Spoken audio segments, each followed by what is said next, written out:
Ndinonzi Farai Kariza, ndinogara muSunnyview muGlaudina neNyasha ndomandogara. Inini ndinonzi Mazabaxte, ndinonamatira ndiri kwaRasta ikoko ndokwandonamatira kunonzi kwaRasta ndokwandonamatira kuna Kickman.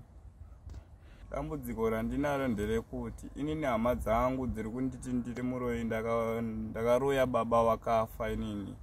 Saka zvinezvi ndiri kutiwo chandinowanawo mukurarama kwangu ndinoshanda asi handina chandinoburitsa, mari ndinobata asi handina chandinotenga. Saka izvozvi ndiri kuti ndapererwawo nechikafu. Hanzvadzi dzangu ndionewo nevanin'ina vanonditi aiwa dzokera kumusha. Ndikati akumusha hakuna chiriko. Zviri nani kuti ndimbonongewo 1 2 3 ndichiita sei zvinhu zvangu zvichidzokerawo panzvimbo. Izvozvi ndiri kurwara, hama dzangu hadzichada kuuya kuzondiona. Baba vangu vakashaya musi wa12 Mei ndokwavakashaya. Inini handina kutokwanisa kutokuenda kunhamo kwacho vachinditi hakuna kwaunoenda uri muroyi.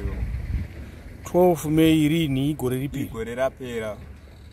Izvozvi wedu ndatambudzika kuti ndoshaya ndodiwo ini mukurarama kwangu. Izvozvi wakuwarira kuti wanditorerewo njere dzangu kuti wandivhiringidze kuti ndirasike njere nini. Saka ndiri kutongonamatawo kuna Mwari kuti Mwari dai handinzwirawo tsitsiwo kumararamiro angu. Handina kutozokwanisa kuchema baba wangu. Ndakazoti inini gore rapera musi wa12 December ndopandakazonzoona amai wangu pawakazondifonera zvikanzi yaone guva rababa wako. Ndikati hanzvadzi dzangu dzakanditi ndiri muroyi inini. Saka ndo pandakaenda ikoko pandakazoenda kumusha musi wa12 December ndobva wazonditsanangura kuti aiwa chokwadi chakazobuda chokuti mudzimu wakazobata wabva wataura zvese. Saka izvozvizvi hama dzangu nanhasi uno hadzitombondidi. Inini ndinodzida hama dzangu but hadzindidi. Ndoshaya kuti inini ndodiwo. Baba vangu inini pandairwara ndaivarota vachinditemera mishonga. Saka mukunditemera mushonga ndobva ndazoti kuna baba, baba ndokumbira mundisunungurewo munhu apo vandiri kurarama inini. Zvikanzi saka iwe uri kundiudza kuti ndiri muroyi here. Saka ndati ndiri kurota usiku hwega hwega. Saka kuzosvikirana nababa vangu tanga tisisagarisane panzvimbo imwe chete. Ndavaudza kuti baba muri muroyi. Baba vangu vakaenda kunotora mishonga 75 vachiti iwo vadiwe nevakadzi. Saka nhasi uno zvatisira dambudziko isusu kuwana. Hatina chatichaita.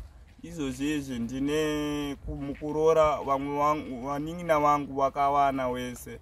Inini ndakazongotorawo hangu gore rapera irori musi wa18 December ndobva aenda.